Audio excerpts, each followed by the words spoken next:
ನಮಸ್ಕಾರ ಎಲ್ರಿಗೂ ನಮ್ಮ ಸವಿಸಿರಿ ಅಡುಗೆ ಯೂಟ್ಯೂಬ್ ಚಾನಲ್ಗೆ ಸ್ವಾಗತ. ಇವತ್ತಿನ ವಿಡಿಯೋದಲ್ಲಿ ನಾವು ತುಂಬಾ ಟೇಸ್ಟಿಯಾಗಿ ಮತ್ತು ಕ್ರಿಸ್ಪಿಯಾಗಿರೋ ಮೆಣಸಿನ್ಕಾಯಿ ಬಜ್ಜಿನ ಹೇಗೆ ಮಾಡೋದು ಅಂತ ನೋಡೋಣ. ಅದಕ್ಕೂ ಮುಂಚೆ ನೀವೇನಾದರೂ ನಮ್ಮ ಚಾನಲ್ನ ಫಸ್ಟ್ ಟೈಮ್ ವಿಸಿಟ್ ಮಾಡ್ತಾ ಇದ್ದರೆ ತಪ್ಪದೆ ಸಬ್ಸ್ಕ್ರೈಬ್ ಮಾಡಿ ಮತ್ತು ಬೆಲ್ ಐಕಾನ್ನ ಕ್ಲಿಕ್ ಮಾಡೋದನ್ನ ಮರಿಬೇಡಿ.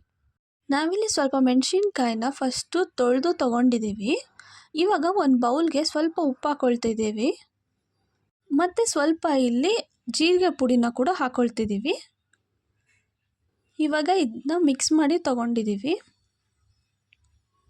ಇವಾಗ ನಾವಿಲ್ಲಿ ತೊಳ್ಕೊಂಡು ಇಟ್ಕೊಂಡಿರೋ ಮೆಣಸಿನ್ಕಾಯಿನ ತೊಗೊಂಡಿದ್ದೀವಿ. ಇದಕ್ಕೆ ನಾವು ಉಪ್ಪು ಜೀರಿಗೆನ ಫಿಲ್ ಮಾಡ್ತಾಯಿದ್ದೀವಿ. ಇದು ಆಪ್ಷನಲ್, ಬೇಕಂದರೆ ಫಿಲ್ ಮಾಡ್ಬೋದು, ಇಲ್ಲಾಂದರೆ ಹಾಗೇನೂ ಮಾಡ್ಕೋಬೋದು. ಆದರೆ ನಾವಿಲ್ಲಿ ಫಿಲ್ ಮಾಡ್ತಾಯಿದ್ದೀವಿ. ನೆಕ್ಸ್ಟ್ ಇದು ಮೆಣಸಿನ್ಕಾಯಿನೆಲ್ಲ ಫಿಲ್ ಮಾಡಿ ಆದಮೇಲೆ ಒಂದು ಬಾಣಲಿಗೆ ಎಣ್ಣೆ ಹಾಕ್ಕೊಂಡು ಇಟ್ಕೊತಿದ್ದೀವಿ, ಸ್ವಲ್ಪ ಬಿಸಿ ಆಗಲಿ ಅಂತ. ಇವಾಗ ನಾವಿಲ್ಲಿ ಒಂದು ಬೌಲ್ಗೆ ಒಂದು ಕಪ್ಪಷ್ಟು ಕಡಲೆ ಹಿಟ್ಟು ಹಾಕ್ಕೊಳ್ತಿದ್ದೀವಿ.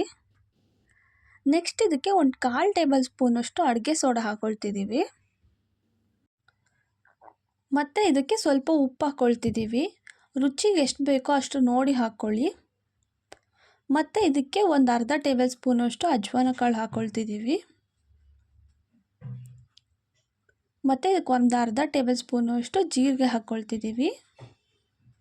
ಇವಾಗ ಇಲ್ಲಿ ಇದಕ್ಕೆ ಸ್ವಲ್ಪ ನೀರು ಹಾಕ್ಕೊಳ್ತಿದ್ದೀವಿ. ನೀರು ಹಾಕ್ಕೊಂಡು ಇದನ್ನ ಕಲಿಸ್ಕೋಬೇಕು. ಈ ಹಿಟ್ಟು ತೀರಾ ಗಟ್ಟಿಗೂ ಇರಬಾರ್ದು ಮತ್ತು ತೀರಾ ತೆಳುವಾಗೂ ಇರಬಾರ್ದು. ನೋಡ್ತಾ ಇರ್ಬೋದು, ಈ ಹದಕ್ಕಿರಬೇಕಿದು, ಮೀಡಿಯಮ್ಮಾಗಿರಬೇಕು. ಇವಾಗ ಎಣ್ಣೆ ಬಿಸಿ ಆದಮೇಲೆ ನಾವು ಉಪ್ಪು ಜೀರಿಗೆ ತುಂಬಿಟ್ಕೊಂಡಿರೋ ಮೆಣಸಿನ್ಕಾಯಿನ ಹಿಟ್ಟಿನಲ್ಲಿ ಅದ್ಕೊಂಡು ಹಾಕ್ಕೋತಿದ್ದೀವಿ. ಇದೇ ರೀತಿ ಎಲ್ಲ ಮೆಣಸಿನ್ಕಾಯಿನೂ ಹಾಕ್ಕೋಬೇಕು.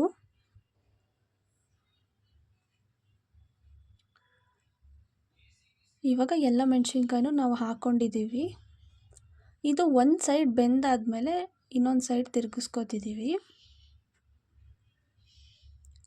ಇದೇ ರೀತಿ ಎರಡೂ ಸೈಡ್ ನೀಟಾಗಿ ಬೇಯಬೇಕು. ಆವಾಗಲೇ ಅದು ಕ್ರಿಸ್ಪಿಯಾಗಿರುತ್ತೆ ಹೊರಗಡೆಯಿಂದ ಮತ್ತು ಒಳಗಡೆಯಿಂದ ಸಾಫ್ಟಾಗಿರುತ್ತೆ.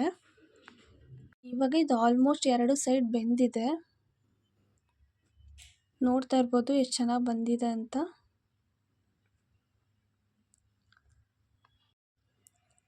ಇವಾಗ ಈ ಬಜ್ಜಿನೆಲ್ಲ ನಾವು ಒಂದು ಪ್ಲೇಟ್ಗೆ ತಗೋತಿದ್ದೀವಿ.